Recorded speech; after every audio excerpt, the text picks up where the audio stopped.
And you don't get any bigger than number one taking on number two. Hello, everyone, and welcome to 10 TV Plus and our Big Ten Conference Championship coverage. I am Dom Tiberi. Our Adam King will be joining us here shortly from Indianapolis, Lucas Oil Stadium, where the top-ranked Buckeyes will take on second-ranked Indiana. It is a sure bet that the winner of this game will get the first round bye and the number one seed in the college football playoff, and we're all hoping it's going to be the Buckeyes. As I mentioned, our Adam King joins us from Indianapolis, Lucas Oil Stadium outside it, and weather will not be a factor because this game is going to be played indoors. Adam, and I've said it, and I'm not going to change, I am not a fan of these conference championships in the world of modern college football, which is professional football, when you're going to play a 12-team playoff and they're going to expand it to 18 and 20. They're going to have to take a hard look at it. Ryan Day has even said when the season's over, they got to take a look at it. But the game is here. To me, I wish this game was being played for the national championship instead of the Big Ten title game, because I think both of these teams are deserving of that. But it is here. I'm intrigued. Let's play the game. But more importantly, let's not get anyone injured. Now, I'll be going live over at the Woody Hayes coming up later. The Buckeyes will be leaving. They're supposedly departing about 3:45, heading to the airport, and a quick flight over to you in Indianapolis with an arrival, a little bit after 6, right? Yeah, exactly. A little bit after 6, they're expected to get here and get ready for tomorrow's game. You know, Dom, I think it's great that that's where you started, because all week long I've thought about how great of a segment it would be to have you and I just go back and forth arguing and maybe get a third party to be the judge. We could get a gavel over the importance of this game, because you hate it. And you've been outwardly blatant about it, and I respect it. You haven't backed down one bit. You don't want this game to be played. You don't want the Big Ten Championship to exist anymore. And I couldn't be more on the other side of this thing. Maybe it's because the Buckeyes haven't been here since 2020. But if they're handing out conference championships, there's only one way to decide it, and it's to have the two best teams meet on the field in Indianapolis or wherever it's played in the future, probably Las Vegas at some point. And with it, that's the only way to tell who's the true champion of the Big Ten. And if they're handing out trophies, I want one, and that's the mindset the Buckeyes have. We were here last year for the Big Ten Media Day. They didn't have it this year. It was in Las Vegas. And there are banners that they hang up for Big Ten Media Day that have the defending Big Ten Conference champions. And it went all the way back, and there was Michigan. And it's gross to see. As a Buckeye, fan out there, you don't want to see a bunch of Michigan banners hanging up in Lucas Oil behind me. You want to see the Buckeyes, and the only way that they can do that is by winning tomorrow. I understand you don't want to get anyone hurt. The ultimate goal is to win a national title. But when this team steps on the field every March or whenever they get going for spring practice, they start out with 3 goals. You got to beat the team up north. They've checked that off their box. You got to win the conference championship. They're trying to check that tomorrow. And then you've got to go ahead and win the national title, which they showed they can do last year. The challenge they're going to face today, Dom, I think we both know, is massive as they get set for this huge game tomorrow. Ryan Day talked a little bit about this Hoosiers team and what's allowed them to be so successful. The only undefeated team in the country other than the Buckeyes. Excellent defense. They're fast, they're quick. They do use their hands really, really well. Opportunistic in terms of creating turnovers, get their hands on a lot of balls. They're as good as anybody in the country. Really impressed with how they play, how physical they are, and so it's a great challenge for our offense. Yeah, great challenge indeed. This defense gets slept on a little bit. As a matter of fact, if you look at the Division I NCAA stats, of course, Ohio State has the top-ranked defense in the country. I want to say Indiana is top 5. Not only in defense, but on offense. And so this is going to be a challenge. But I like Ohio State's defense a little bit better. This is going to be a challenge for Julian Sayin and the Buckeyes. But let me say this. I always go with what John Cooper says. Let's not make them better than they are. This is the first time they have ever played in this Big Ten title game. And I am glad that you would rather win Big Ten championships versus natties, but that's fine. Hold on. But that's Now, fine hold on. because I don't want to hear any crying. I don't want to hear any crying from you if someone gets injured and going, well, we got the Big Ten. You know what? The goal is to win natties. And you're talking about that was then and this is now. And when it was a 4-team BCS, yeah, this game mattered. And it mattered big time. But now, Ohio State's going to get in every year. They're going to be expected to get in whether they win the Big Ten title game or not. They're going to get in. We saw them a year ago win the national title after not playing in this game and after losing to Michigan. So I understand why you like it, and I like it. I'm intrigued. I just wish. I want them to play it. I want to see it. I just wish they were playing this game in the playoff when it really, really, really mattered. First of all, well done, twisted my words there, Mr. Tiberi. Of course you want the national title more than whatever's played in here tomorrow. But the Buckeyes want it all. They want the perfect season. I've been talking about this for a little while now, and I think it's crazy to say, but if Ohio State wins here tomorrow, there's a very good chance that Julian Sayin will win the Heisman. And that means that this Buckeye team will have won the Rose Bowl, the Cotton Bowl, the national title, beat Michigan, won a Big Ten championship, and a Heisman all in a calendar year. It will be the greatest year in Ohio State football history, and you do not get to celebrate that until you win here tomorrow. Even if they don't win the Heisman, it's still the option and the chase to have that 16-0 season and what will be the greatest season in college football history just this year if they can pull it off. So yes, I'm with you. You don't want to get anybody hurt. We know that. It's also a really good chance to see who is the better team in college football heading into that playoff. I think if we're actually looking at it, much like you said about John Cooper, I think there is a disparity here between Indiana. I'm going to say that quote, we're in Hoosier country. I don't want somebody to get mad at me, but I think there's a disparity here of talent between Ohio State and the Hoosiers. I think Indiana's played really one good team this year, and good is a stretch, in Penn State, who struggled for so much of this year. So I don't disagree with you. I don't want anybody to get hurt in this game. That's no question. But you want to win a Big Ten championship. Dom, we both grew up in Columbus. It became almost second nature that the Buckeyes would win a Big Ten championship, at least since we hit the year 2000. They haven't done it now in 5 years. For Ryan Day, it's not just about winning the Big Ten championship. He talked a lot this week about the talent that this Indiana team poses to the Buckeyes and what it would mean to win a title against the number 2 team in the country. Yeah, I think all areas are upgraded from last year. As good as they were last year, they're better this year, and you can see based on what you're seeing on the field and how they played the season. So, very, very good team, and they have some of the same pieces, but he even fortified it with better talent in some areas, and so again, that's why they're number 2 team in the country. Let me just say this, and I'm a big fan of Curt Cignetti. I know some people don't like him. He's a little bit polarizing, but I love a flavor, and he is definitely a flavor, and he has upgraded the Big Ten Conference. He has shown a way to get it done. I mean, you're talking about an Indiana team that had never played in this Big Ten title game. You're talking about an Indiana team that has only won 3 Big Ten titles in their entire history. You're talking about an Indiana team that was a doormat. And what he's been able to do, I mean, and let's understand what's going on. And for you folks out there that don't understand, Indiana has a huge alumni base. Indiana has a lot of money behind it from a lot of rich alumni. I think Mark Cuban went there. And this team, with Curt Cignetti, and that the way they are using the transfer portal, I think we're seeing a changing of the guard in the Big Ten. I mean, it's always been a basketball school. Well, this team is, now that everyone's doing it, they're taking advantage of it. They got the right guy in Curt Cignetti. Google me, he's right. He does win. I love what they're doing. But again, I don't want to make them better than they are.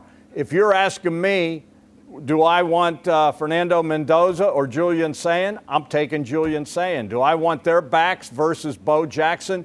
Do I want their receivers versus Carnell Tate, Jeremiah Smith? Do I want their defense? And again, I think their defense is good. But you're talking about a club that struggled against Penn State. We saw what Ohio State did against Penn State. They did handle Oregon, but I've often said Oregon, in my opinion, is an overrated football team. But I like Ohio State in this game, and I think that they will win this game. And don't get me wrong, I want to see this game. And I want to, if you're going to play, if we're going to keep score, I want to win. And I want to win. I just want them to stay healthy and not get anyone injured, because these two teams could meet again in the national title. I think you're spot on. I think whoever wins this game, a player from that team is going to win the Heisman. It's either going to be Fernando Mendoza at Indiana, or who, by the way, won all the offensive awards. That's because Julian's just a freshman, and so you could make an argument either way. I think Julian, personally, I think Jeremiah Smith should have been the Offensive Player of the Year, but that's just my opinion. He's the best. To me, he's the best college player in football right now. But that doesn't mean he's going to win the Heisman. But he could. If he goes off tomorrow night, who knows what happens? Julian could win it. I think right now it's a three-man race, depending on how this thing ends. But no, I want Ohio State to win. I want them to, make a statement. I want them to have some momentum going into the playoff. And, you're absolutely right. The one thing you said, this is the greatest run not only in Ohio State history, but in college football history. We've never seen anything happen. When Ohio State lost to Michigan and that player-only meeting, whatever was said in there, whatever that mojo was, it is carried over to this year, because we watched them handle Tennessee. We watched them handle Oregon. We watched them handle Texas. We watched them beat Notre Dame to win the national title. They start the season with Texas, they handle them, and they have run the table, and now they beat their rivals, and now they can beat these guys. And, I love the fact that the supposed experts out there, these guys, and I'm going to get some stuff off because we're streaming, and I'm going to.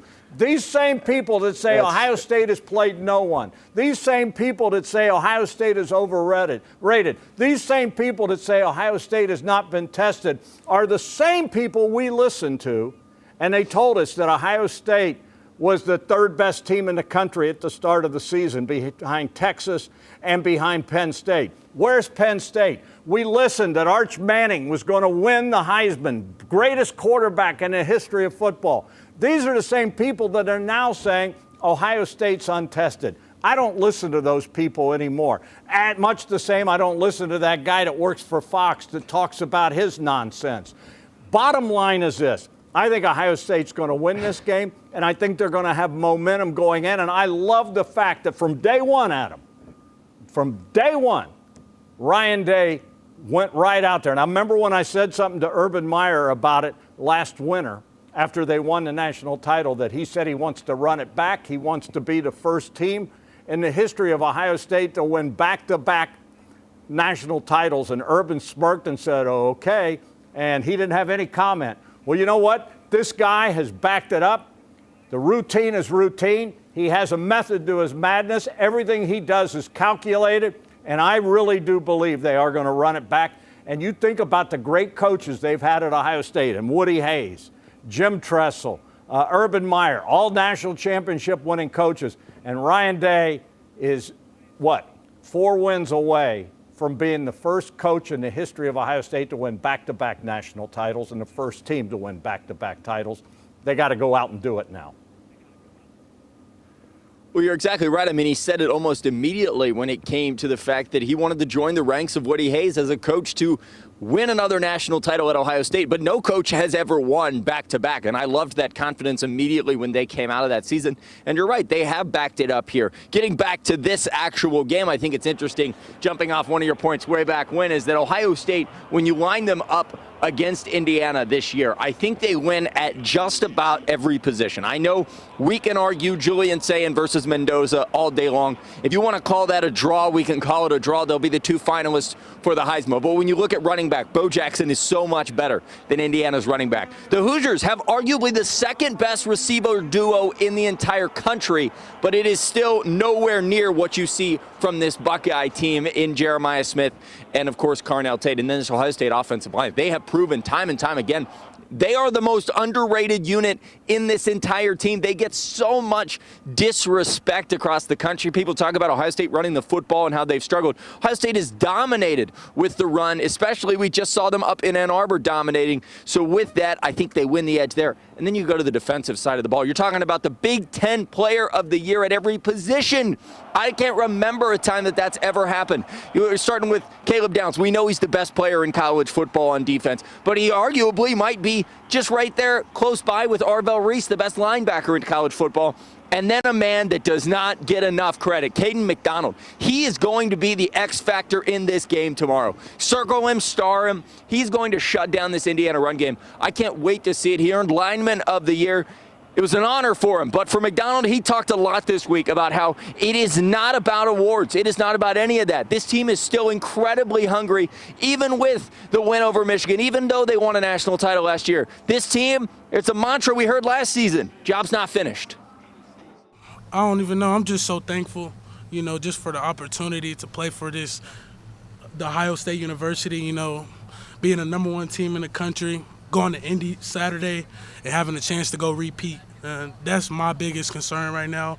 It's not the defensive lineman of the year. I just want to make sure we get the win. We just stay humble. We come in each and every day. We put our heads down and we work. We're nobodies. We haven't done nothing yet. Forget the awards, forget the, individual awards, whatever. We haven't done nothing yet. The job's still not finished. And I love hearing that talk. And, Ryan Day has said that all year long, that his defensive leaders, Sonny Styles, Caleb Downs, those guys came to him and said, listen, take down the stuff we won a year ago. That doesn't matter. This is a new year. This is our team. Get rid of and the I love signs. it. And I'm going to tell you what, I've been doing this 44 years. This is about the best group of guys that I can remember. I mean, stand-up guys. Mm-hmm. Ryan Day often talks about the maturity that this football team has. These are grown men that I'll tell you what, you want to follow these guys into battle. And let me just say this, Ryan Day does not get the credit he deserves. He received over the years more than his fair share of blame, and it was very, very unfair. And this guy is the best coach in America. What he is doing is absolutely amazing. Absolutely amazing. No disrespect to Curt Cignetti. What he's done is amazing. Curt Cignetti, Big Ten Coach of the Year. You know they don't give the Big Ten Coach of the Year to Ohio State. They just don't do it, and which is ridiculous. But, the fact that Ryan Day doesn't win it every year is ridiculous. But what he does, and this is a hard job. Can you imagine getting all these kids, the talent that he has, and to get the buy-in that he's got? Because these guys, it would be easy for them to say, I'm going to be a star here. I don't have to. And they want to be here. They want to play for him. It is amazing. And, I'm looking forward to tomorrow night's game. Well, Dom, you talk about what an amazing job Ryan Day has done. The most impressive thing he's done in the last week has nothing to do with what he's done on the field. Right now, he is balancing, trying to figure out who's going to be the next offensive coordinator at Ohio State, how they're going to handle play calling going down the stretch, and then he just secured five-star wide receiver Chris Henry Jr. after he had, some cold feet, understandably, because Hartline was leaving. That's all with this game now 12 hours or 24 hours away for the Buckeyes. It is remarkable, all of the stuff that he has to balance and handle. And you're right, he'll never win Big Ten Coach of the Year or National Coach of the Year because the expectation at Ohio State is you're supposed to win it every year. But this is without a doubt the best coaching job of Ryan Day's tenure by far. The talent, everyone said they're too young on offense. Well, guess what? He's turned Julian Sayin into a Heisman frontrunner. He's got Jeremiah Smith right behind him. Carnell Tate looks like the top 5 pick we always thought he could. This offensive line looks great, and he's found Bo Jackson. On defense, he's kind of let Matt Patricia take the handle there, and he gets credit for that. He went out and found a guy that a lot of people said, I don't know about Matt Patricia. I don't know if he's the right guy. He didn't do great in Detroit. Matt Patricia is going to win the Broyles Award by a landslide. He's the best coordinator in the country, and it's not even close, Dom. I know we got to get to score predictions, but I just wanted to give you credit there because you're exactly right. He's never going to win the award for Coach of the Year, but he is undoubtedly the best coach in college football. All right, moment of truth time. You go ahead, and I'll give you mine. And remember, I'm saying let's not make them better than they are. I'm going 42-20. I think Ohio State dominates in this game, and the offense shows up on the fast track in here at Lucas Oil. I'm taking Ohio State 35-14. I think we will see a special teams touchdown, and I called it against Michigan, but I think it's going to happen this week. I think special teams will score, and we will see a defensive score. So there you have it. Keep it on 10 TV. 10 TV Plus, 97.1 The Fan for all the best Buckeye coverage there is. We'll see you, and Buckeyes, Indiana, tomorrow night.